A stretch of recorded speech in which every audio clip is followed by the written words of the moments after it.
Plus grande province canadienne en superficie, le Québec est une enclave francophone dans un continent anglo-saxon.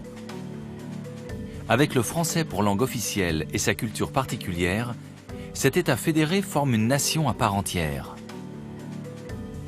Avec 8 millions d'habitants et une densité de moins de 5 personnes au kilomètre carré, autant dire que nombreux sont les espaces vierges dans ce pays où convivialité et chaleur humaine contrastent avec les vastes étendues désertes et glacées.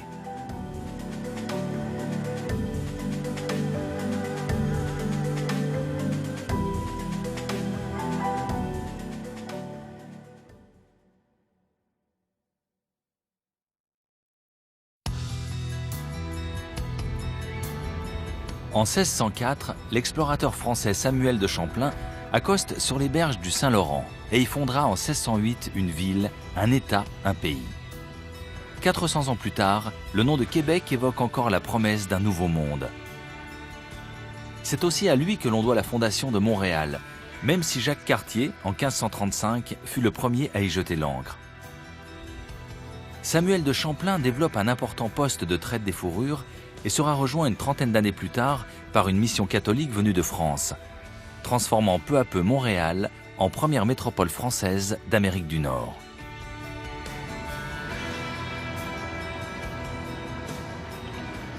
La ville, véritable archipel relié par 22 ponts aux rives sud et nord du fleuve, se déploie sur une île d'environ 40 km de long sur 15 de large, lovée dans une boucle du Saint-Laurent.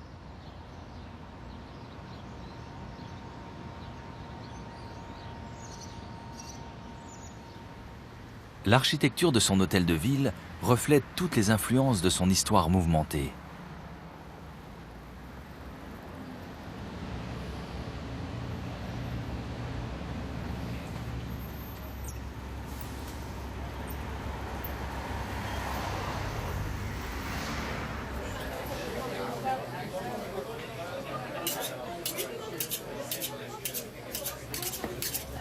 Les pionniers ont façonné le mode de vie de la métropole.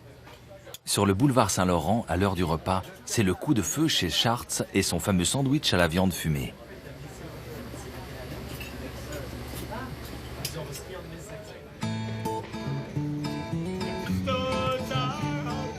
Le Mont-Royal est un lieu emblématique. C'est le parc le plus ancien, créé en 1875. Le Belvédère est le point d'observation privilégié qui domine la ville. On y vient pour se promener et y faire du skate l'été ou du ski de fond l'hiver.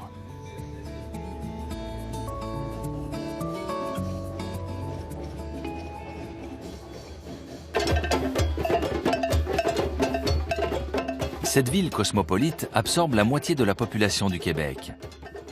Si les francophones sont majoritaires, les anglophones représentent une autre part importante de la population, au sein de laquelle se parlent une centaine de langues.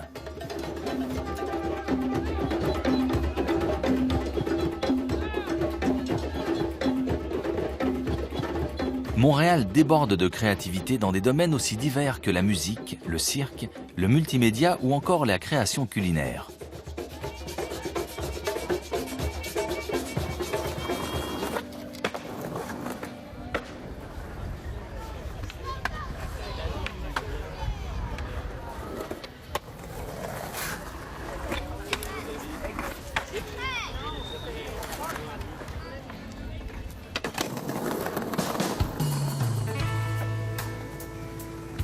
Au centre-ville, les gratte-ciels dominent le paysage urbain, parsemé d'îlots historiques.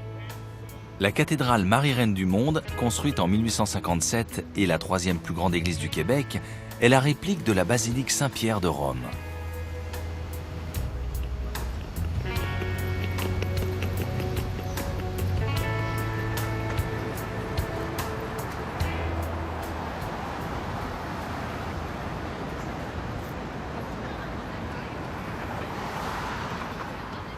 Dans ce quartier, les premiers sièges des grandes banques canadiennes côtoient des édifices plus modernes.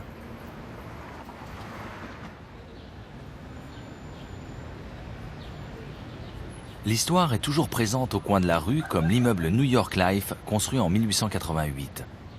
Même s'il ne compte que 8 étages, il est considéré comme le premier gratte-ciel de la ville.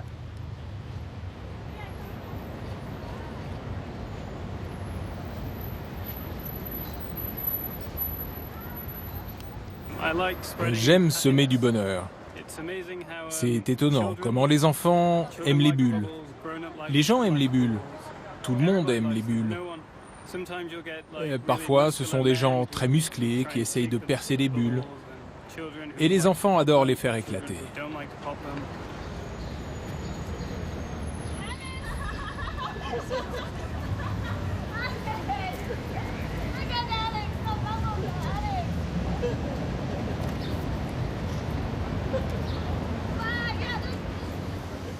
Dès 1760, le quartier du Vieux-Port a accueilli les activités marchandes des premiers colons. Les anciens entrepôts ont conservé leurs cachets et ont été transformés en galeries d'art, en restaurants ou en appartements luxueux. Des visiteurs arpentent en permanence les rues qui convergent vers la place Jacques-Cartier.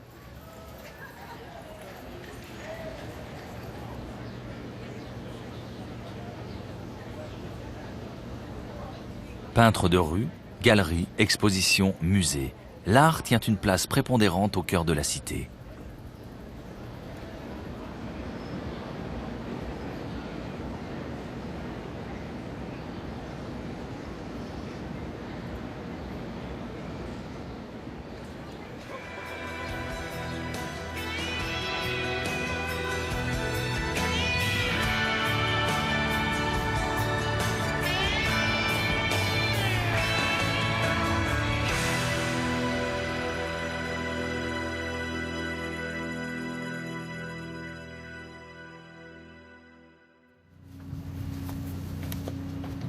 Montréal est le plus grand port intérieur du monde, avec 24 km de débarcadères qui accueillent chaque année 2200 navires. Même si les hangars et silos ont été déplacés vers l'est depuis 1992, le port est en continuelle métamorphose et une promenade sur le Saint-Laurent reste le meilleur moyen de découvrir la ville. C'est bien reçu, je vous remercie, Montréal.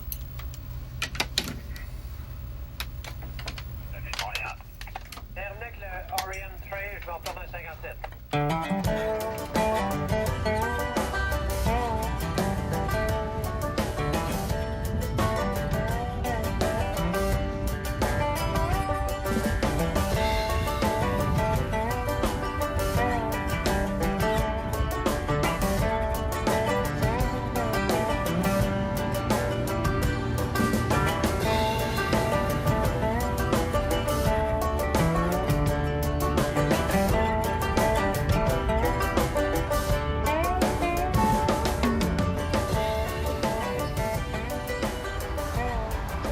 Plus au sud, entre les ponts Jacques-Cartier et Victoria, le parc Jean-Drapeau accueille des événements d'envergure.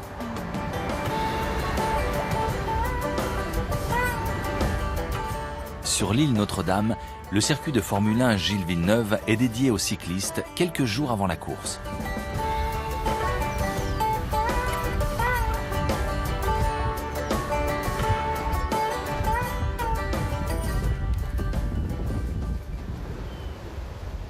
En face, sur l'île Sainte-Hélène, l'ancien pavillon de l'exposition universelle des États-Unis de 1967 a été transformé en biosphère, le seul musée de l'environnement d'Amérique du Nord.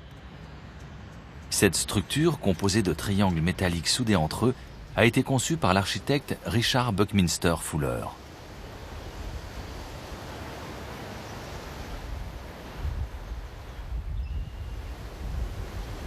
En juin et juillet, il arrive que les marées remontantes créent un phénomène appelé mascaret. Une vague se déroule pendant toute la durée de la montée des eaux et fait le bonheur des surfeurs urbains.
À quelques 300 km de Montréal, toujours sur les rives du Saint-Laurent, Québec est l'une des rares villes fortifiées d'Amérique du Nord. C'est le siège du gouvernement provincial et le foyer principal de l'identité du Québec.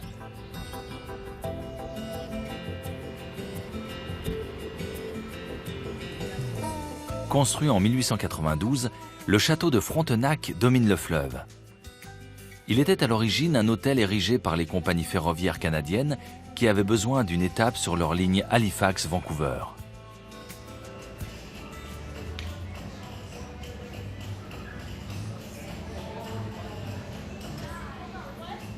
À l'abri des remparts, le Vieux-Québec a conservé tout son charme et son cachet. Considéré comme le lieu fondateur du Québec, la place Royale est le berceau de la présence française en Amérique lorsque Champlain fonda la ville en juillet 1608. Le buste de Louis XIV est un témoignage de ce passé.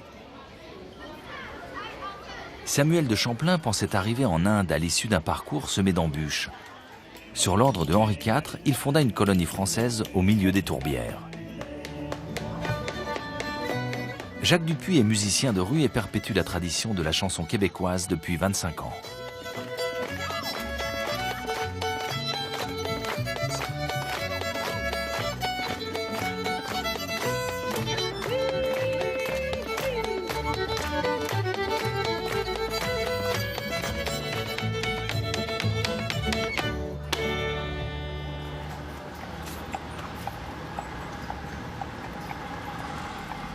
Les anciennes rues présentent souvent des dénivelés importants qui permettent d'accéder au sommet du Cap Diamant.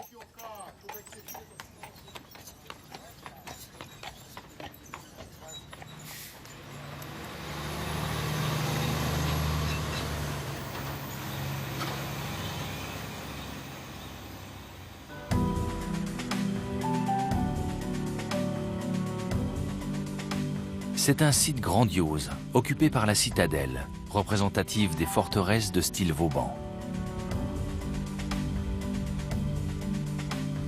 C'est ici que s'entraînent les militaires du 22e régiment royal qui effectuent la relève de la garde depuis 1928.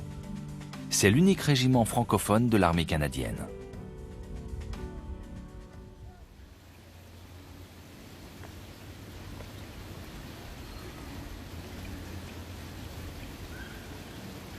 Québec est attaché à son passé.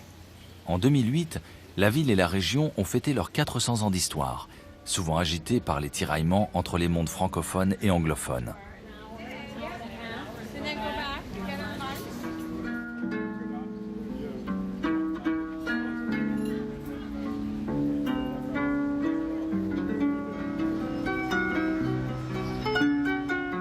Depuis longtemps, les Québécois sont devenus des Américains parlant français après avoir été brièvement des Français établis en Amérique.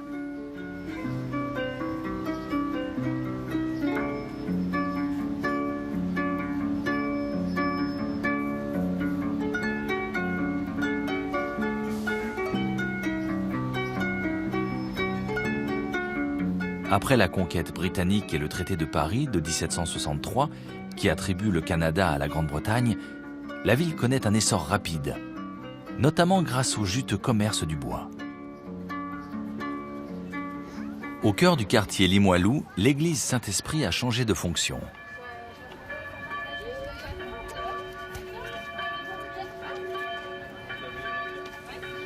Elle abrite l'un des nombreux cirques québécois.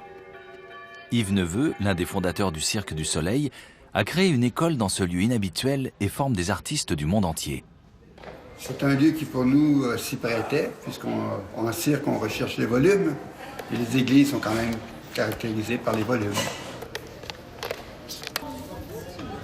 Le stress en bas.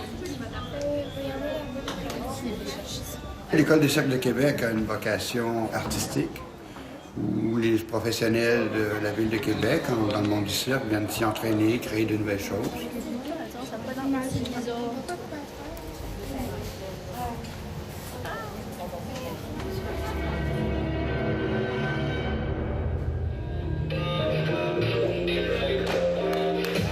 Avant le Cirque du Soleil, le cirque était pratiquement inexistant au Québec. Mais avec les années, il y a eu d'autres choses qui sont nées, d'autres compagnies qui sont nées derrière.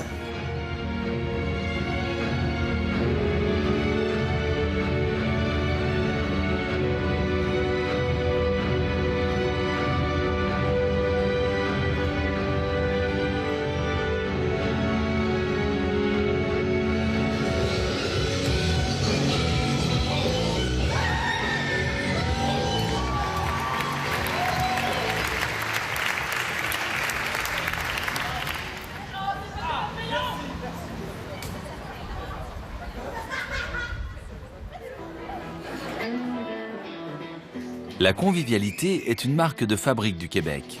Les bars ont adopté le côté divertissement bon enfant du continent nord-américain en y ajoutant une chaleur typiquement québécoise. Le voisin d'un soir devient vite un ami.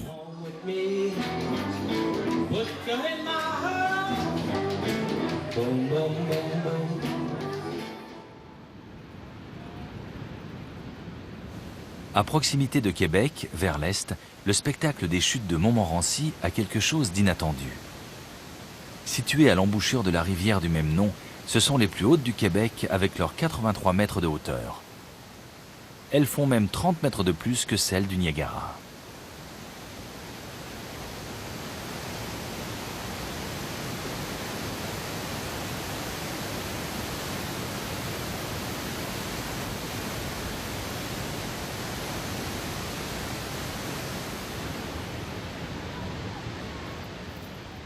Un accès creusé à même la roche permet de s'en approcher au plus près, avant que les eaux ne s'engouffrent dans le Saint-Laurent. Toujours à proximité de Québec, vers l'est, sur l'île d'Orléans, la famille Mona cultive du cassis, apporté jadis par les colons pour ses vertus médicinales. Installé ici depuis l'âge de 12 ans, Bernard Mona est français. Il exploite sa plantation avec ses 2 filles pour produire du sirop, du vin et de la confiture. Il y avait une tradition au Québec, dès le début de la colonie, de vin de petits fruits, dont de vin de cassis, qu'on appelait la gadelle noire à l'époque.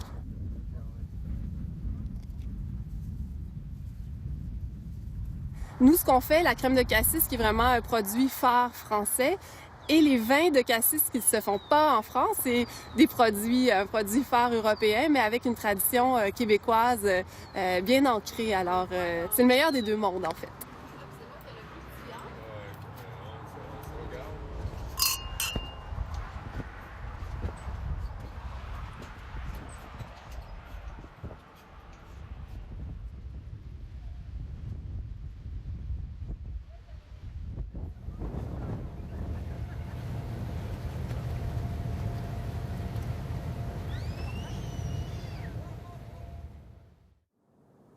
L'hiver, le Saint-Laurent prend un tout autre visage. Le froid, qui peut être brutal, fige en partie le fleuve et transforme la physionomie de la ville.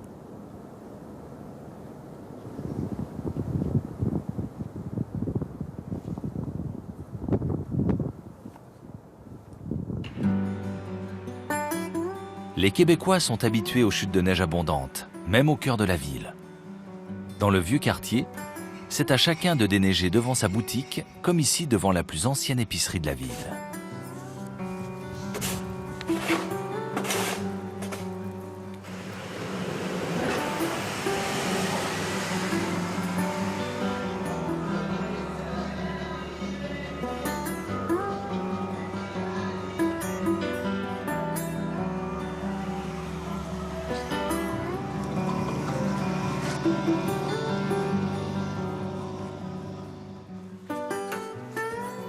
Les habitants, équipés en conséquence, se déplacent facilement à pied.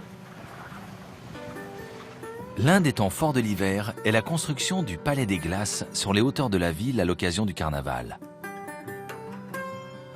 La température ambiante de moins 20 degrés a largement facilité son édification.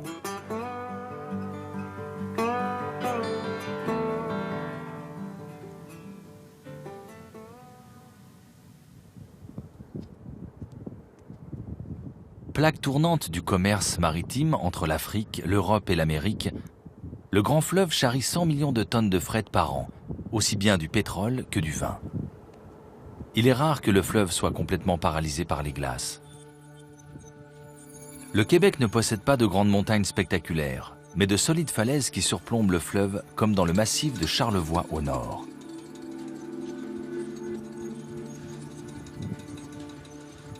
À Baie-Saint-Paul, une ferme revisitée en hôtel moderne accueille les intrépides au retour du ski.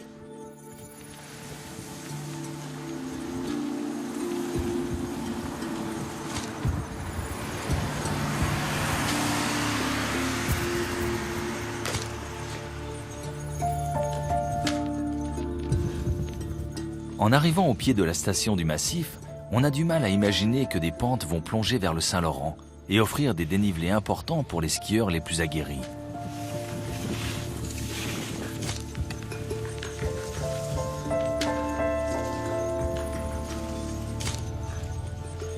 Emprunter des pistes qui finissent sur les berges d'un fleuve est une expérience originale et unique. La station du Massif a été relancée par Daniel Gauthier, cofondateur du Cirque du Soleil qu'il a acheté il y a 10 ans. On y accède en train depuis Québec et tout est pensé pour préserver une nature exceptionnelle.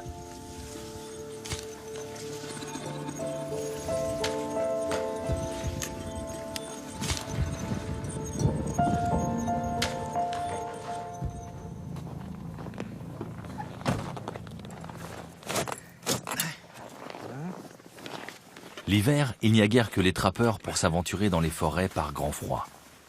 Martin Thomasin prépare son matériel à l'entrée du parc des Hautes-Gorges.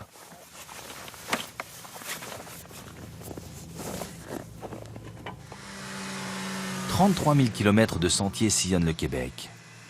Le seul moyen de transport est la motoneige. Et il est vivement recommandé de circuler à 2 engins avant d'entrer dans la forêt. En cas de panne, cela peut vite devenir compliqué.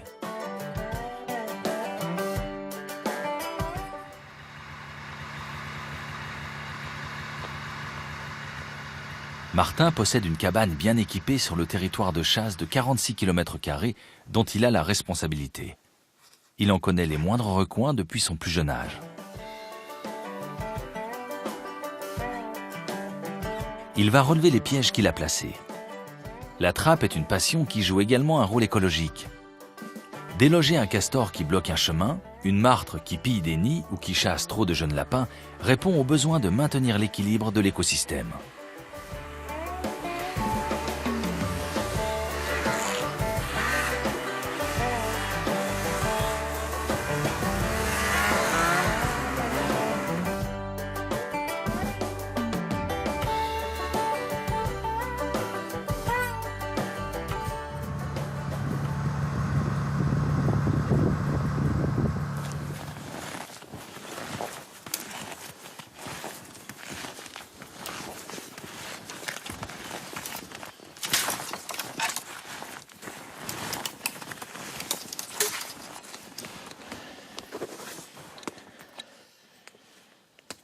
C'est un piège à martre.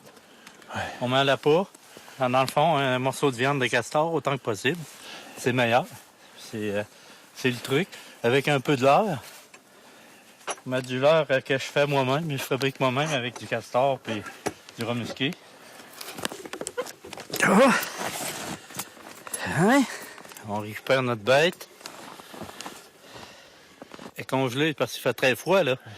Avec la température qu'il fait maintenant, là, elle est congelée au maximum. C'est parce que ça fait à peu près une semaine que je suis pas venu. Là. On essaye de gérer le territoire pour qu'il s'aille au maximum. Là. On prend des bêtes, mais on les prend pas toutes. On en garde pour la reproduction, pour que le territoire, la race, surtout au niveau de la marche, là, pour qu'il y en aille régulièrement. À chaque année, je prends toujours à peu près les mêmes quantités de prises. Puis on regarde ça. Moi, j'ai un territoire de 46 km². Puis je pogne 20 martres à chaque année.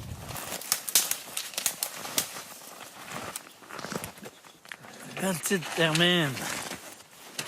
L'hiver, elle est blanche. L'été, elle est brune. Elle change... le poil, elle change de couleur selon la saison.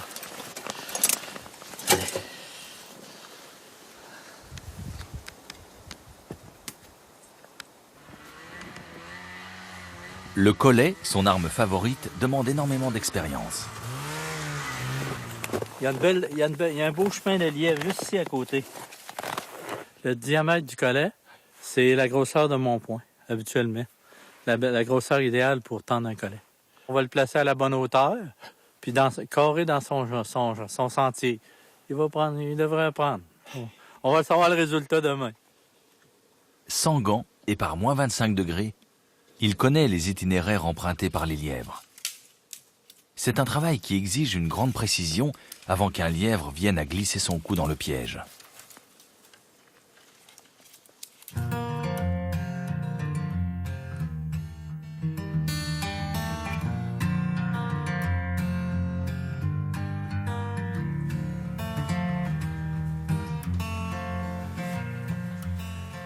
On fait tout. La cuisine, la mécanique. Faut faire tout. Faut être débrouillard, faut être trappeur. Et surtout, faut être travaillant. Si on est paresseux, c'est pas la place pour être un trappeur. Ça prend un gars qui est... Regarde ça dans le collet. On a un beau billet. Le lendemain matin, il relève les collets.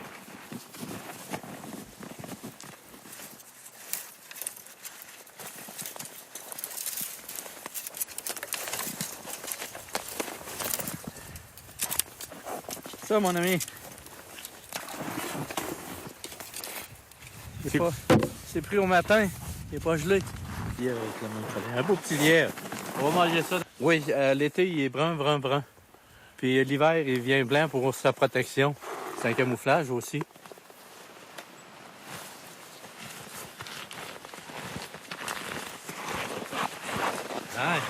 Un autre qui va aller dans le cipaille. Faire de trous pour pas les apeurer. Faire le moins de traces possible. Et non, là, c'est vraiment plus de la chance. Là. 2 sur 4, c'est 50%.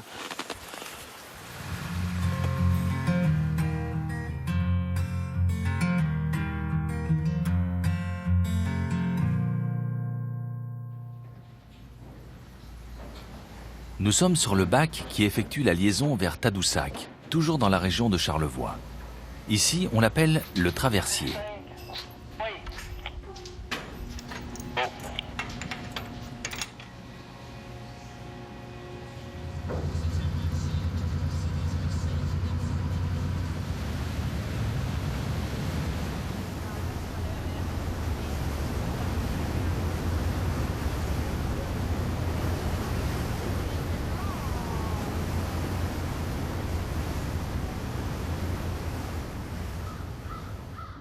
Tadoussac est situé sur la côte nord, devant une large baie du Saint-Laurent. C'est ici que vit Gaëtan Ovington. Depuis 51 ans, il sculpte le bois de manière traditionnelle, un travail artistique impressionnant.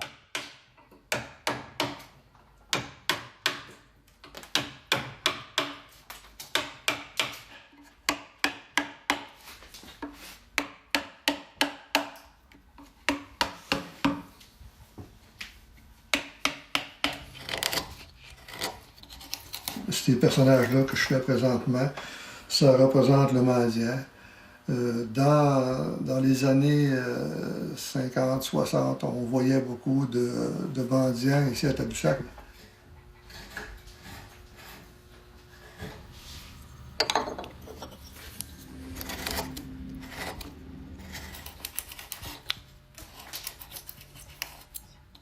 Oui, souvent aussi dans mes personnages, vous voyez le pêcheur, le trappeur.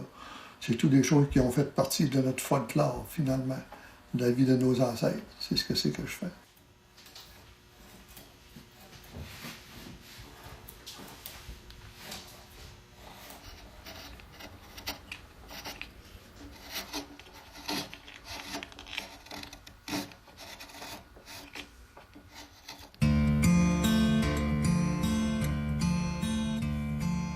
Tadoussac est au cœur du parc national de Saguenay.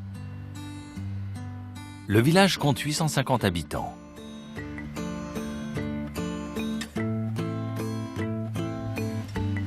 Il préserve son patrimoine comme ce poste de traite chauvin qui servait en 1600 au négoce des fourrures avec une sculpture de Gaëtan Ovington à l'entrée.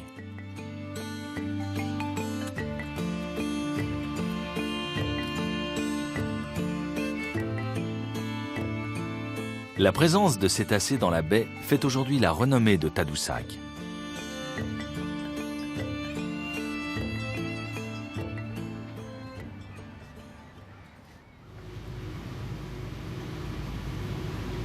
La rivière Saguenay se jette dans le Saint-Laurent et y apporte de l'eau douce froide. Or, à cet endroit, comme le fleuve contient de l'eau salée et qu'il est beaucoup plus profond, on assiste à la naissance de turbulences idéales à la prolifération d'une faune et une flore uniques. C'est la raison pour laquelle les baleines s'y donnent rendez-vous.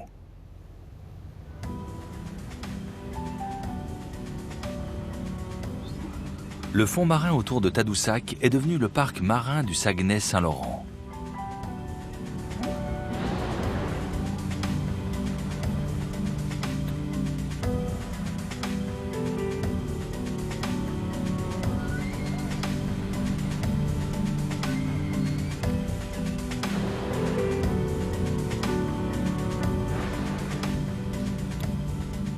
Chantal Saint-Hilaire est guide biologiste pour une société de croisière.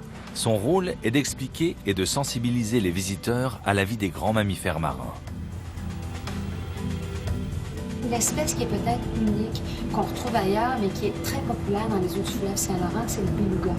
C'est la baleine blanche ou le marsouin blanc. Je vous dirais c'est peut-être ce qui a fait la grande popularité des eaux du fleuve parce qu'on l'utilise mondialement pour sensibiliser.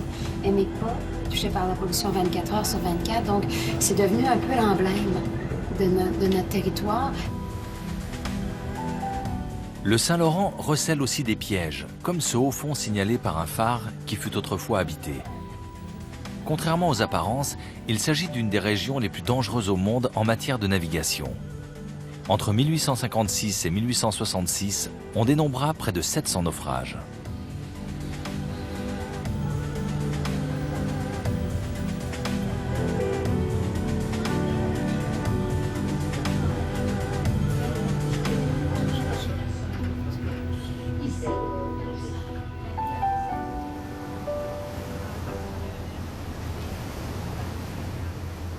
Autour de Tadoussac, les falaises deviennent plus escarpées. On commence à rencontrer des marées de forte amplitude, de 3 à 5 mètres selon les époques, qui modifient l'apparence des lieux. Tadoussac est aussi l'entrée du fjord Saguenay. Il terrifia longtemps les navigateurs, mais offrait aux plus téméraires l'accès aux terres vierges de plus de 100 000 km², qui restent d'ailleurs très faiblement peuplées. Avant 1830, c'est-à-dire 300 ans après la découverte du fjord, seuls quelques trappeurs osaient s'aventurer sur ces terres.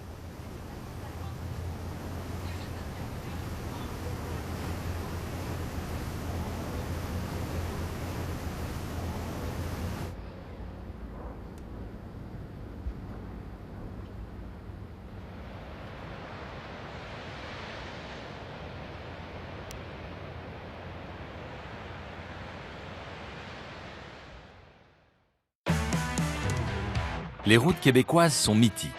Fréquentées par d'immenses camions qui assurent notamment le transport du bois, elles traversent des forêts sur des centaines de kilomètres.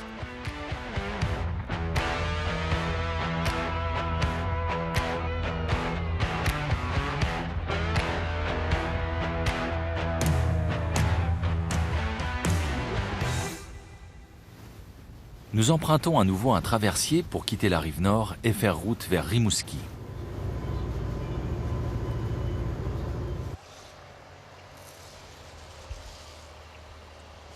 Ici commence le parc national du Bic.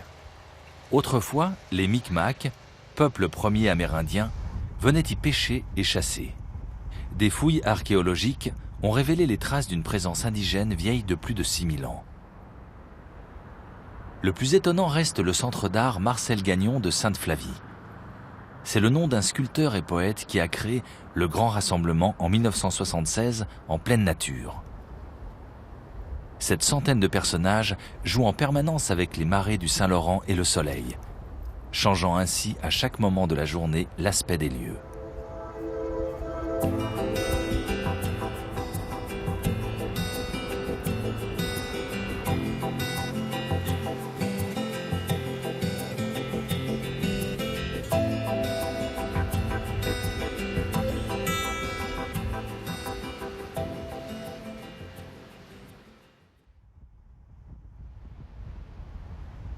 En progressant vers l'embouchure en Gaspésie, le paysage se modifie encore. En 1876, devant l'augmentation du trafic maritime, le gouvernement décida de construire un premier phare à la Martre. En 1906, ce phare en bois octogonal remplaça l'ancien. Yves Foucrault l'a sauvé de la destruction et lui a dédié en 34 ans une bonne partie de son existence. Mais ce phare-là, c'est une petite merveille quand même. Surtout que c'est une structure de bois, c'est assez unique, si haut que ça. C'est tout neuf, là, tu sais, dans le fond. Ils n'ont jamais peint l'intérieur, donc le bois a toujours respiré. La rotation du module d'éclairage est encore assurée par l'incroyable système d'horlogerie d'origine.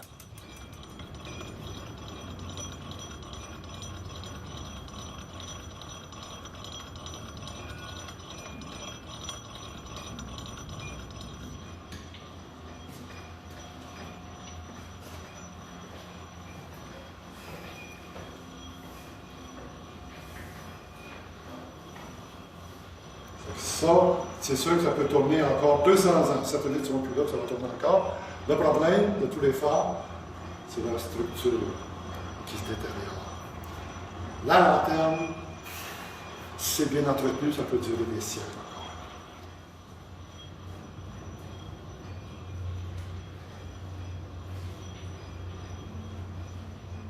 Il faut s'imaginer ces lieux lors de grands vents ou de tempêtes.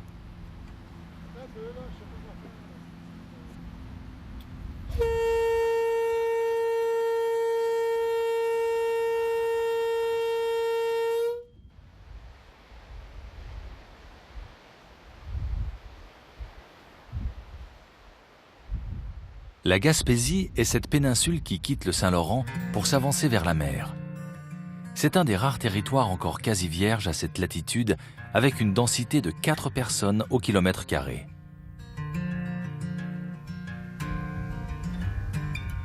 Suivre la légendaire route 132 qui en fait le tour, c'est entrer dans le territoire des Micmacs, arrivés il y a 2500 ans, bien avant Jacques Cartier.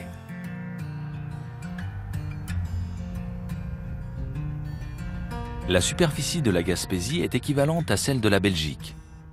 Elle est traversée par les Appalaches et ses zones côtières ont un climat plus humide et un peu moins froid.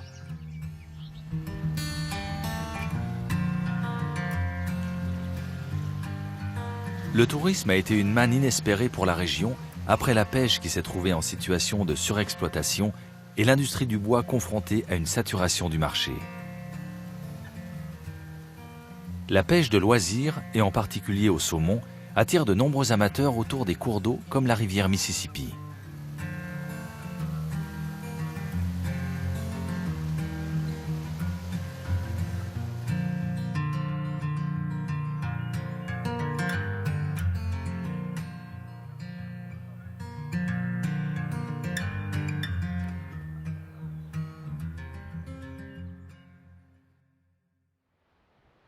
Gaspé marque l'extrémité de la péninsule, comme le rappelle la statue de Jacques Cartier qui annonçait la fin d'un long et périlleux voyage et était la première vision d'un nouveau monde pour les migrants. La stèle rappelle aussi la présence des peuples premiers comme les Micmacs dans cette région.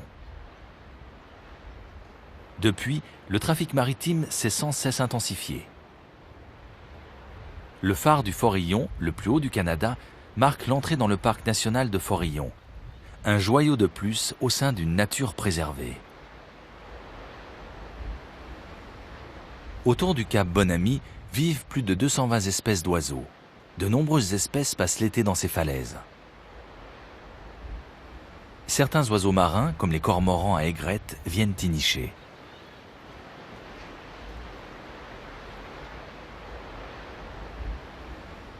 À cette extrémité de la Gaspésie, nous passons d'un parc naturel à l'autre. Le parc de l'île Bonaventure et du Rocher Percé sont des lieux emblématiques. Terre traditionnelle des peuples premiers devenue une escale pour les navires remontant le Saint-Laurent. De mai à juillet, c'est la grande saison du homard.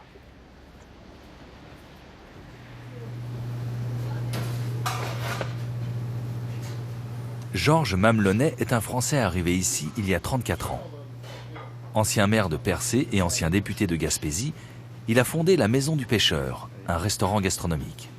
Et voilà. Le homard du Québec est un homard assez particulier, de par sa nourriture et de par les fonds sur lesquels il vit.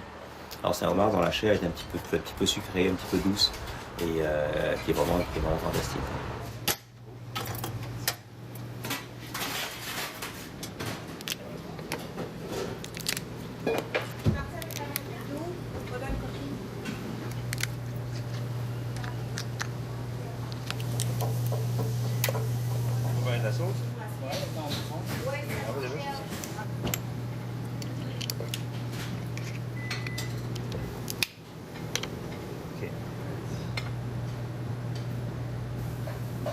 Ici, il est servi avec une sauce hollandaise.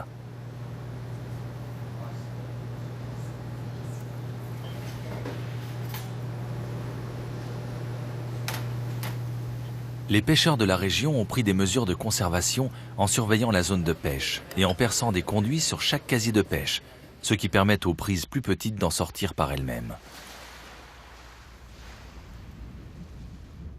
Le rocher Percier est une masse calcaire autrefois rattachée au continent. Samuel Champlain évoquait 3 arches à son extrémité, mais il n'en reste plus qu'une.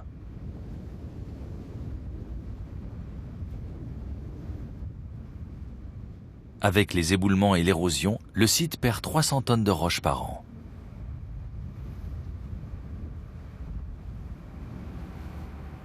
Juste derrière se dresse l'île de Bonaventure, avec son mur noir et lisse de 600 mètres de long et 200 mètres de haut.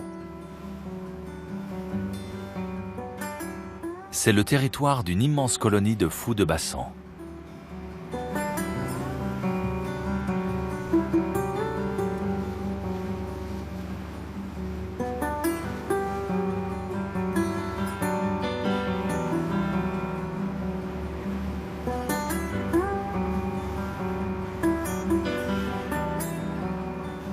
L'île abrite la plus grande population au monde de cette espèce, avec plus de 120 000 individus.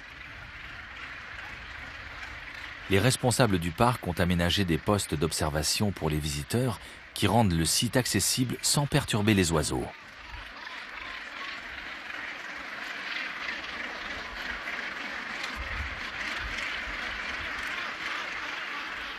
En 1883, l'île ne comptait que 3000 individus. Mais il faut dire que le fou de Bassan était au menu des pêcheurs. Aujourd'hui, la croissance se poursuit au rythme de 3% par an.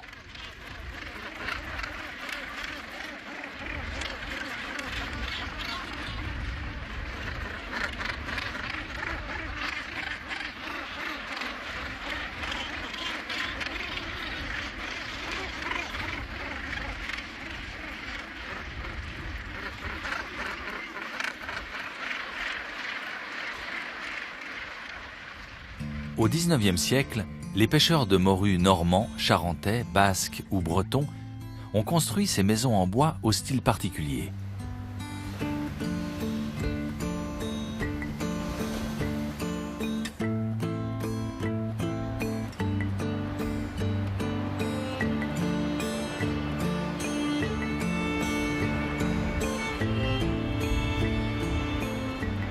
Un peu plus loin dans le parc de Gaspé, Philippe Henry, qui vit ici depuis 25 ans, est un photographe animalier qui traque les ours à sa manière.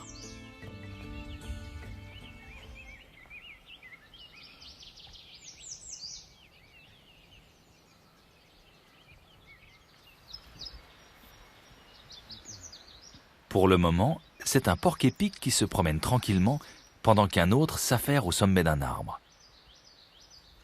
Ces gros rongeurs, plutôt solitaires et myopes, consacrent la majeure partie de leur temps à manger.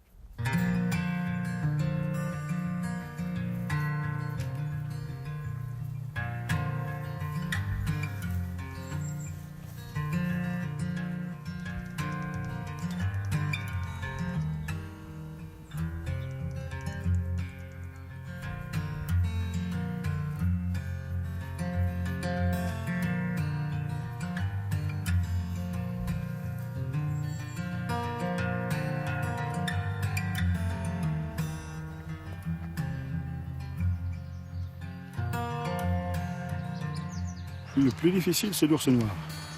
L'ours noir, on ne sait jamais quand il va sortir. Et la meilleure période pour le photographier, c'est le printemps, cette époque de l'année. Mois de mai, fin mai, début juin, parce que les ours viennent là pour manger le pissenlit.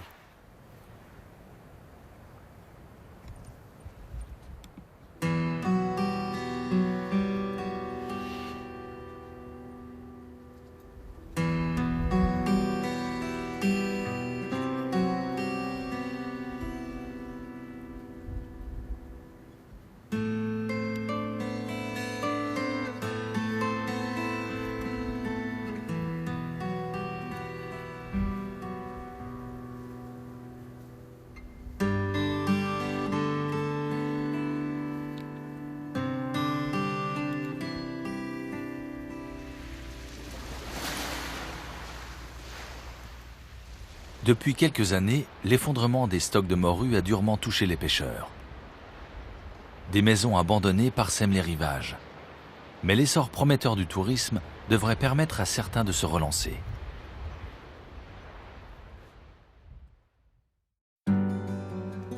En revenant vers Rimouski, le parc national du Bic, avec ses 33 km², fait figure de petit pousset. Et son village est sans doute l'un des plus emblématiques de la région.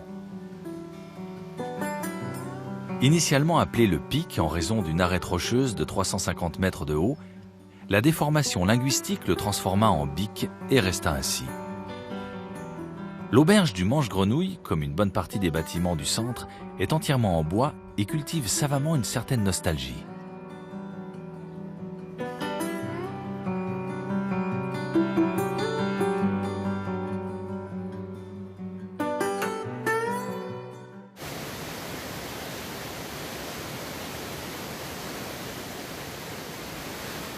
Au-dessus de la rivière, un ancien moulin à aubes a été conservé.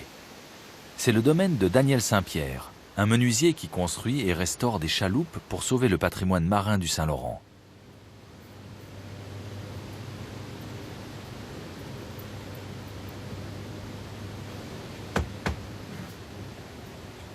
Ici, au Bic, il y avait une famille, la famille Dion, qui construisait des goélettes pour les capitaines qui cabotaient sur le fleuve.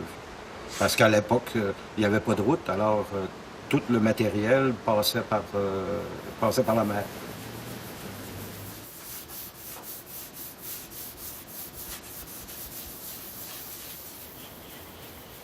C'était le lieu de rencontre, évidemment. Au moment où le bateau arrivait, on peut imaginer que tout le monde se garochait sur le quai pour aller chercher les choses qu'ils avaient commandées à Québec ou à Montréal.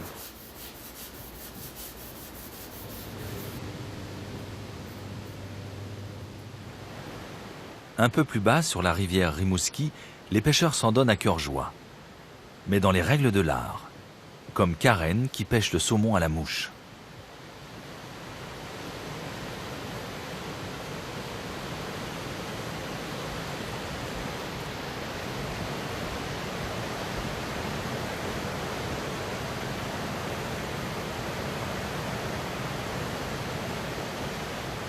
La pêche au saumon, c'est uniquement avec des mouches. On ne peut pas pêcher avec de verre, des trolls ou des choses comme ça. C'est uniquement à la mouche. Dépendamment du niveau d'eau, de la clarté de l'eau aussi, on va choisir la bonne mouche, celle que le saumon va être attiré.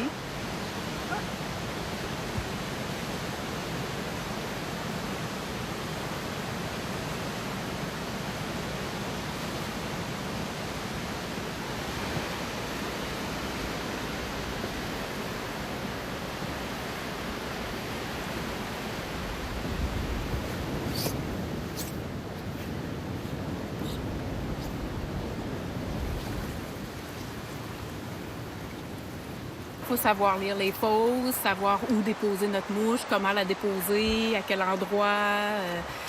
C'est l'art de moucher. Il faut apprendre comme il faut la technique pour pas se mêler, faire des nœuds, rester pris dans les branches et tout. Certaines rivières, comme ici sur la rivière Rimouski, on doit remettre les grands saumons à l'eau parce que ce sont des saumons génitales. On peut garder que les petits grilles qu'on appelle les madelinos de 63 cm et moins. Ceux-là, on peut les garder.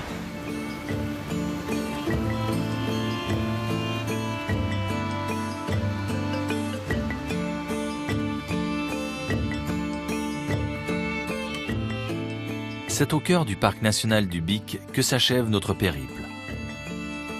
Nous quittons ces vastes étendues silencieuses, où la mer est omniprésente et où semble résonner la devise du Québec, « Je me souviens ».